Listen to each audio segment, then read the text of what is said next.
Welcome friends. வாங்க இன்றைக்கி Deepavali snacks rava லட்டும் முறுமுறுப்பான தட்டையும் எப்படி செய்யலான்னு பார்க்கலாங்க. இந்த ரவா லட்டு ரொம்ப ஈஸியாகவும் குயிக்காகவும் செஞ்சிடலாங்க. ரொம்ப அருமையான இந்த ஸ்வீட்டும் காரத்துக்கு நம்ம தட்டையும் எப்படி செய்யலான்னு பார்க்கலாங்க. முதல்ல நம்ம ரவா லட்டு ஸ்வீட்டோடு ஆரம்பிக்கலாங்க. இப்போ அடிக்கணமான ஒரு கடாய் வச்சுட்டு அதில் ஒரு கப் அளவு ரவை போட்டு நல்லா ட்ரை ரோஸ்ட் பண்ணிடலாங்க. வெறும் வானலிலேயே நல்லா செவக்க வறுத்துக்கலாம். செவக்க வறுப்பட்டதும் ஒரு தட்டில் எடுத்து கொட்டி வச்சிடலாம், ஆறட்டோங்க.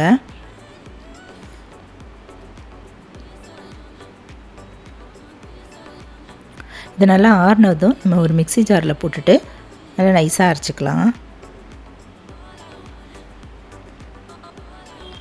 அரைப்பட்டுருச்சுங்க. இதை நம்ம ஒரு பேசினில் போட்டுக்கலாங்க. கொஞ்சம் குறன்னு இருந்தால் கூட பரவாயில்ல. இப்போ இதில் ஒரு 3/4 கப் அளவு சுகர் பவுடர் மிக்சியில் அரைச்சிதுங்க, அது போட்டுக்கலாம். இந்த ரவா லட்டுக்கு நம்ம முந்திரி பருப்பு திராட்சைலாம் வறுத்துக்கலாங்க. முந்திரி பருப்பு ஒரு 10 எடுத்துட்டு சின்னதாக அது போல் கட் பண்ணிவிட்டு அடுப்பில் ஒரு கடாயில் தாளிக்கிற கரண்டி போட்டு நெய் ஊற்றிட்டு நல்லா வறுத்துக்கலாங்க. இந்த முந்திரி பருப்பெல்லாம் போட்டுட்டு வறுத்துக்கலாம். நல்லா செவந்ததும் தட்டில் எடுத்து வச்சிடலாம். கூடவே திராட்சையும் போட்டுக்கலாங்க. 15 திராட்சை எடுத்து நல்லா அது போல் வறுப்பட்டதை எடுத்துக்கலாம். இப்போ ஒரு 1/4 கப் அளவு நெய் உருக்கி நம்ம எடுத்து வச்சுக்கலாங்க. நல்லா சூடான நெய் அடுப்பில் இருக்கட்டும். இப்போது இந்த மாவில் நம்ம ரவையிலையும் சர்க்கரையும் போட்டிருந்தோம்ல, அந்த மாவில் ஏலக்காய் தூள் 1/4 டீஸ்பூன், வறுத்த இந்த முந்திரி திராட்சை போட்டு நல்லா அது போல் கலந்துக்கலாம். இப்போ நல்லா சூடான நெய் இது மேலே அப்படியே ஊற்றிடலாங்க. கொஞ்சம் கொஞ்சமாக ஊற்றிட்டு கலந்துடலாம். சூடாக இருக்கும், அதனால் ஸ்பூனில் நல்லா முதல்ல கலந்துக்கலாங்க. மீதி இருக்கிற நெய்யும் ஊற்றிக்கலாம். இப்போ இந்த ரவா லட்டில் நம்ம கொஞ்சமாக நல்லா கொதித்த பால் கொஞ்சமாக இதில் ஆட் பண்ணிக்கலாங்க. பால் ஊற்றினா தான் நல்லா பிடிக்க வரும். இப்போலாம் நல்லா கலந்துடலாம். நல்லா கொதிக்கிற பால் கொஞ்சமாக அப்படி மேலே அப்படி தெளிச்சுக்கலாங்க. தெளிச்சுட்டு இப்போது கரண்டியில் நல்லா கலந்துடலாம். நல்லா கலந்த பிறகு கெட்டியாயிடும். உருட்டுற பதத்துக்கு வந்ததும் நம்ம கையிலே அப்படி உருட்டிடலாங்க.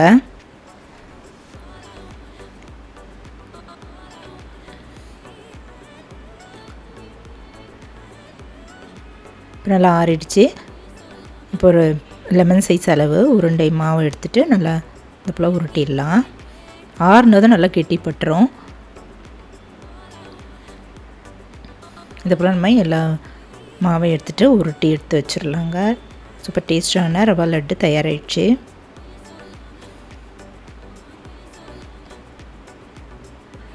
ஈஸியாகவும் குயிக்காகவும் செஞ்சிடலாங்க.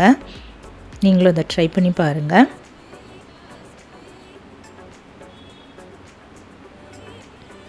கொஞ்சம் நேரம் ஆனதும் கெட்டிப்பட்டுடும். நல்ல டேஸ்டான இந்த ரவா லட்டு ட்ரை பண்ணி பார்த்துட்டு எப்படி இருக்குன்னு சொல்லுங்கள்.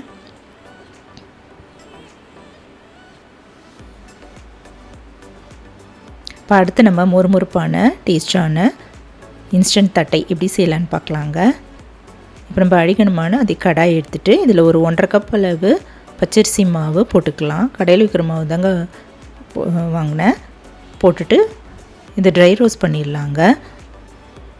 ரொம்ப வறுக்க வேணாங்க. ஒரு 3-4 நிமிஷம் மீடியம் ஃப்ளேமில் வச்சுட்டு வறுத்து இது போல் ஸ்டவ் பண்ணி இறக்கி வச்சிடலாம்.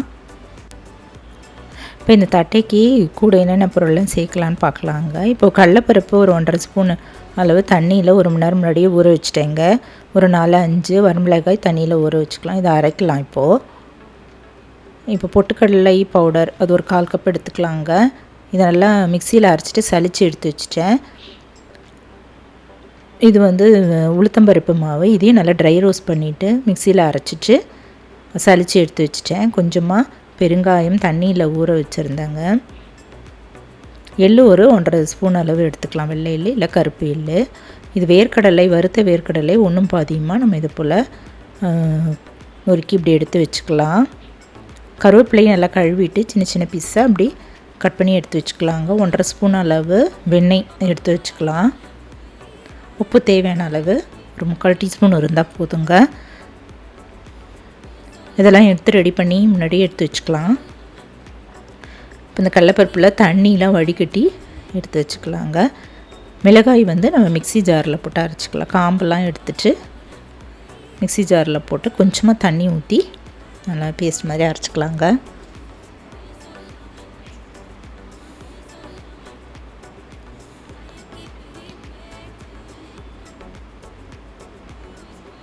இந்த போல் அரைச்சி எடுத்து வச்சிடலாம். இப்போ மாவு பிசைய ஆரம்பிச்சிடலாம். ஒரு பேசினில் இப்போ வறுத்த அந்த பச்சரிசி மாவு போட்டுக்கலாங்க. கூடவே இந்த உடச்ச கடலை மாவு அதையும் போட்டுட்டு உளுத்தம்பருப்பு மாவு போட்டுக்கலாம்.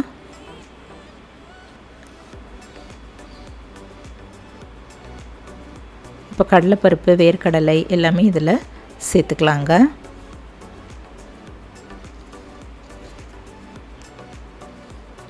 கூடவே எள்ளு, கட் பண்ண கருவேப்பிலை அதையும் போட்டுட்டு இந்த காரத்துக்கு தகுந்தபடி இதில் கூட்டி குறைச்சி நம்ம ஆட் பண்ணிக்கலாங்க. இந்த வரமிளகாய் விழுதில் அதில் சேர்த்துக்கலாம். உப்பு ஒரு 3/4 டீஸ்பூன் அளவு சேர்த்துக்கலாங்க.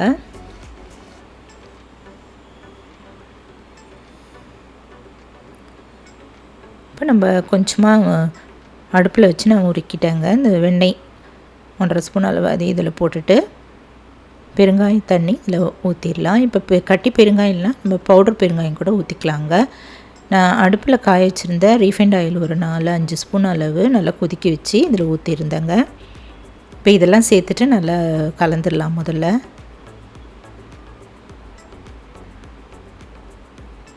எல்லா இடமும் அந்த உப்பு எல்லாமே பரவுற மாதிரி கலந்துக்கலாம். வெண்ணெயும் எல்லா இடமும் படணும்ல, நல்லா கலந்துடலாங்க.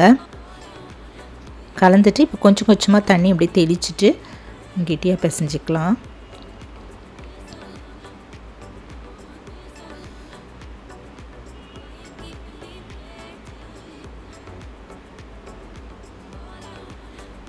ரொம்பவும் தண்ணி ஊற்றிடாமல் நம்ம பார்த்து இல்லை கொஞ்சம் கொஞ்சமாக தெளிச்சிட்டு பிசைஞ்சிக்கலாங்க.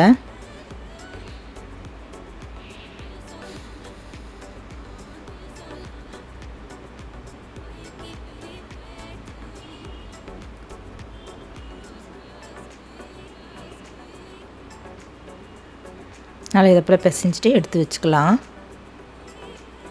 நல்லா அழுத்தி பிசைஞ்சு எடுத்து வச்சிடலாங்க.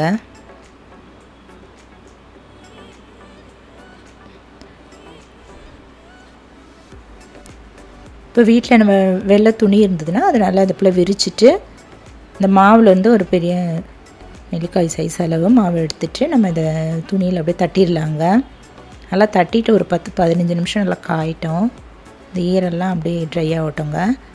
எல்லா மாவு இது போல் தட்டிட்டேன். இப்போ ஒரு ஃபோர்க் இல்லைன்னா குச்சி எடுத்து நம்ம ஓட்டை போட்டுடலாங்க. அப்போ தான் எண்ணெய்லாம் உள்ளே நல்லா குடிச்சிட்டு நல்லா மொறுமொறுன்னு டேஸ்ட்டாக இருக்கும்.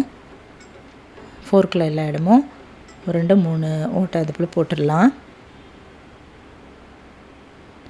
இப்போ அடுப்பில் ஒரு கடாய் வச்சுட்டு அதில் ரீஃபைண்ட் ஆயில் கொஞ்சமாக ஊற்றி நல்லா காய வச்சுக்கலாங்க. இப்போ எண்ணெய் நல்லா காஞ்சதும் இது ஒன்று ஒன்றா எடுத்துகிட்டு இதில் எண்ணெயில் அப்படியே போட்டுடலாங்க.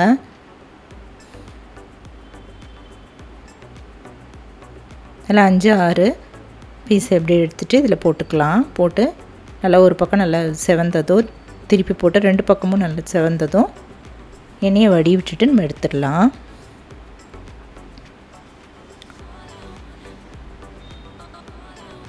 இந்த சலசலப்பு ஓசையெல்லாம் அடங்கினதும் எண்ணெயை வடி விட்டுட்டு எடுத்துடலாங்க. இதை நல்லா செவக்கணும், நல்லா மாவாக இருக்கும். அதனால் நல்லா செவந்ததும் நம்ம எடுப்போம்.